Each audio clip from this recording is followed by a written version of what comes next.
ADOS vote? Well, that's kind of hard for me to say because I'm not a voter like myself. Yeah. But I mean, to what word is to each his own. I mean, if you feel like, and I'm not saying that I don't vote. I vote for a reason. I don't vote for a reason because I don't trust politicians. Politicians say one thing, then they get in there and do a whole nother goddamn thing. But so, and I hold them accountable. Even if I did, I will hold them accountable. Yeah. And this me not voting is saying that I'm holding y'all accountable for the past deeds that y'all have not done. I feel you 100%. So when it come down to voting, it is like I said, it to each his own. My thing is, I don't want people to, because I used to hit this a lot, and it will come up again next year, that people just start telling you to go out here and vote. Go out here and vote, but without really telling you who to go and vote for. Yeah, but then when they'll tell you to go vote, and then when you say who you like, they'll get mad at you because you don't like their candidate. Yeah, and so that's why I'm like, when I hear this stuff, that I always say that, like, when I watch radio personality like the Breakfast Club, Hot 97, anybody, and they be like, go out and vote. I would like for you to tell me who you want me to go vote for, Or, yeah. Like, or put me on to something that this person then said that's good for my community. Yeah. And now I was like, because sometimes you just get them out there and they'll just say go vote, and then they have a bunch of candidates up there who, if you pay attention, are trash. Mm-hmm. Just straight up trash. And then you start looking at it and saying, well, and then they hit you with that, the Republicans are racist. Hell, I say both Republicans and Democrats are racist. Preach. So either way, you voting for a devil. Mm-hmm. And see, this is my thing. I think the ADOS crowd, the group, I think we have to understand that when we talk about reparations, we talking about accountability of the Democratic Party. We talking about our history in this country, our lineage. But what we also are doing is holding the Democratic Party accountable. See, the problem is, for the last 50 years, since Dr. Martin Luther King died, what black people have been doing is that we have been just voting for the Democratic Party to vote against the racist Republican Party. And the people who we've been voting for, we haven't been holding accountable. That's why the ADOS movement is special. It's because now they holding them accountable. They telling them, listen, man, we need tangibles. So this is, and my thing, and this is why I said, for the people who do vote, you can vote. If you have a candidate that you believe in that actually have policies that you think is going to benefit your community, you can vote for those people, but still stay on your ADOS reparation thing. Because what the Democratic Party have been lacking from us is that we haven't been holding them accountable for nothing. We just been responding to the racism of the GOP, and they've been getting our vote because of that. Blindly voting. Yeah. They say, we gonna do immigration and all the other stuff that they are saying. Yeah, it's good, but if one thing is lacking, what you gonna do for me? Like gay people vote mostly vote Democratic. They do something for gay people. Latino people vote mostly Democratic. They do immigration. Same go for Muslim people and African people as well. And see, the reason why I say that, Smoke, I say that because you can do two things.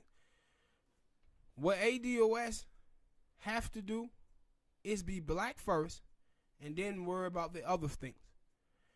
Because one of the things with Trump and the Republicans is the Supreme Court.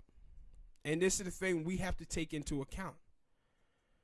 if these people is able to put on judges, and this is why I say if you are an ADOS and you thinking about not voting, the reason why you should reconsider that is because of the Supreme Court. Because these fuckers, we got what Ruth Ginsburg got there.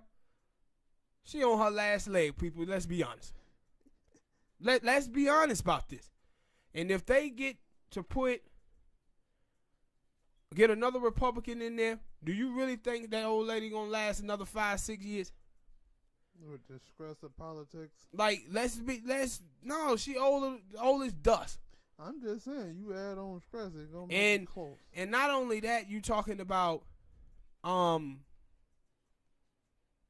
they talking about more tax cuts for rich people. They gonna be slashing government programs.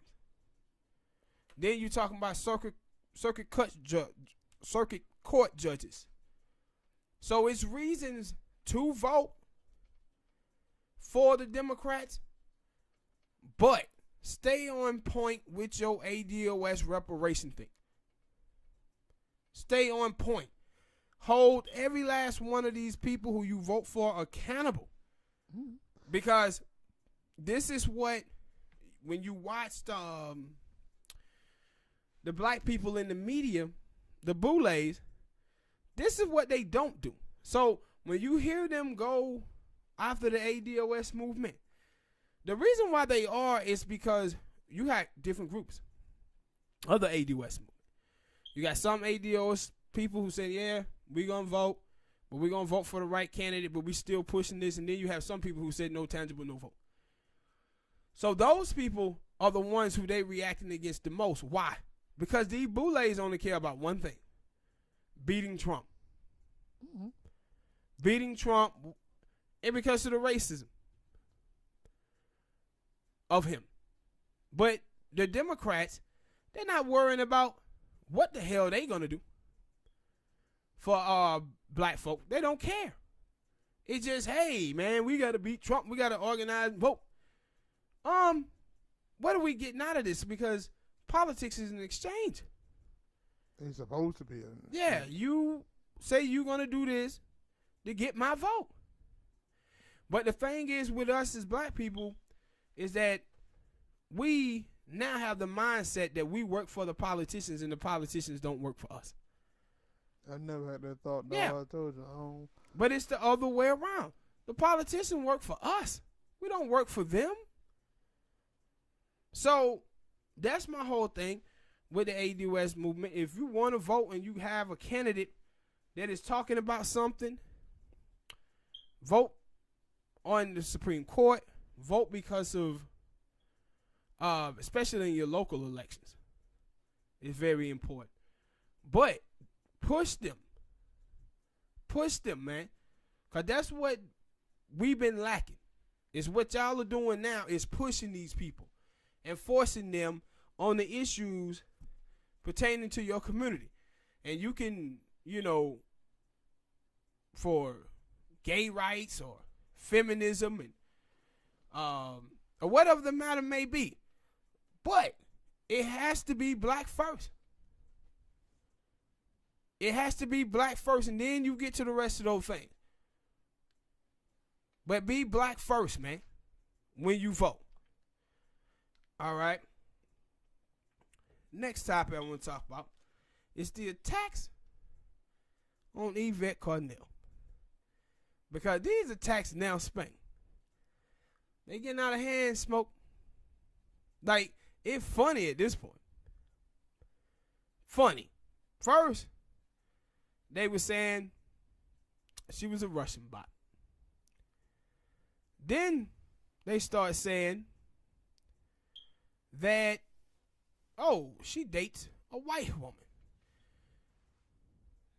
Now it's, she's a Trump supporter. Then they said, hey, you know what? This ADOS movement is anti-immigrant. Then they said,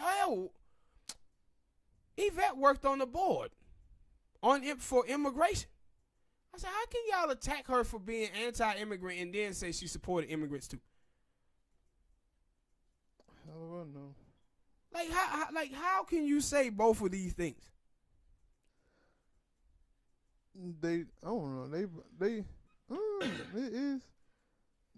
Those people come in with an agenda, and they'll do anything to dissuade, confuse people, get people thinking every which way instead of staying on path, staying straight, staying going forward.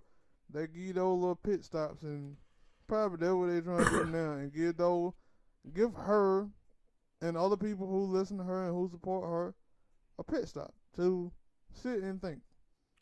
And see, it's almost like they never heard of a nuanced answer.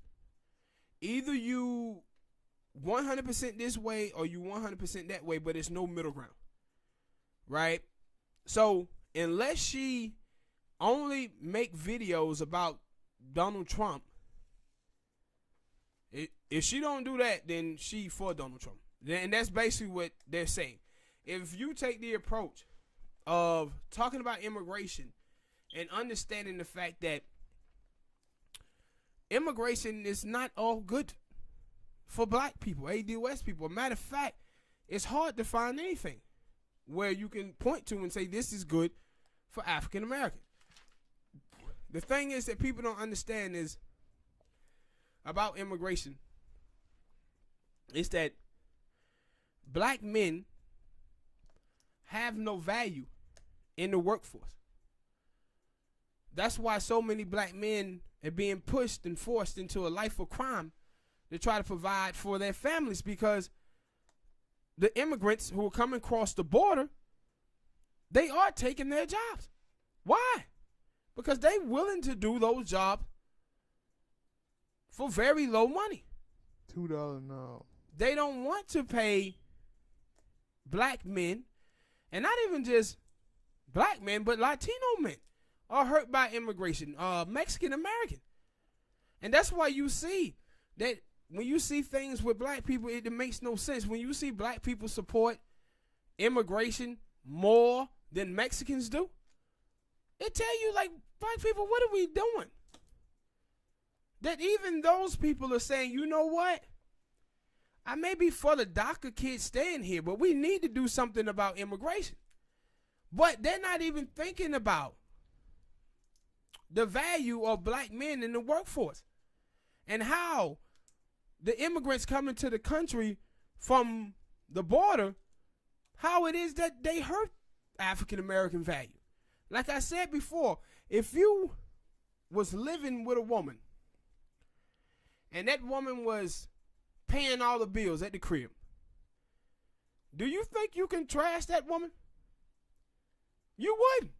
If you're a scumbag, you could. No, you couldn't. There's no way you could. Because you'll be scared that girl gonna throw your behind out.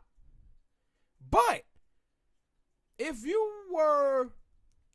had your own money, you was doing good, you wouldn't allow that woman to get away with shit with you. Because you were like, shit, I move out. I do this. But when you look at America, what you see is that America has no value for black men. Why? Because we can just bring in these people from Mexico, and replace them in the workforce. So the only way for America to stop locking up black men, for America to start investing in black men, they're going to have to tighten up the border. We can't be out here pushing for immigration and then talking about we pro-black when immigration is hurting black males. When you look at certain places in this country and you see 50 and 60% of young black men are unemployed, this is a country that doesn't see any value in them because they can replace them. So if you come in with a nuanced answer like that, they will say, you anti-immigration. No, everything has a point. When you get to a point and you say, okay, I'm for this to this point, but now this is hurting my people. This is hurting my people now. So if you say something like that, oh man, you pro Trump now. Nah, nigga, I'm pro black. The problem is with y'all is y'all see immigration through the lens of racist white people. This is what the Democratic Party have conditioned you to. Because we as African Americans have been discriminated against so much in this country, Smoke. We know how that shit feels. So when we see Republicans doing that shit to other groups, it makes us want to come to their aid without us thinking to ourselves, wait a minute, is this good for us though? Yeah. But my thing is that we come to their aid, you would think those people, well, I won't say all. Yeah, of course not all, but some of those people are accidentally against black people. Like, yo, nigga, we just didn't have y'all back. The spicy whites. And they're like, how can you do that? Because, like you said, mostly black people, a very high percentage of black people vote high for immigration, while Latino people, but now I think they count African and all that stuff in the same category of black people. I don't know if it's split. So, but for the old people too, it's like, yo, we are there with y'all. But somehow, some way, when we start talking about things for us, it's a problem. It start with it whataboutism.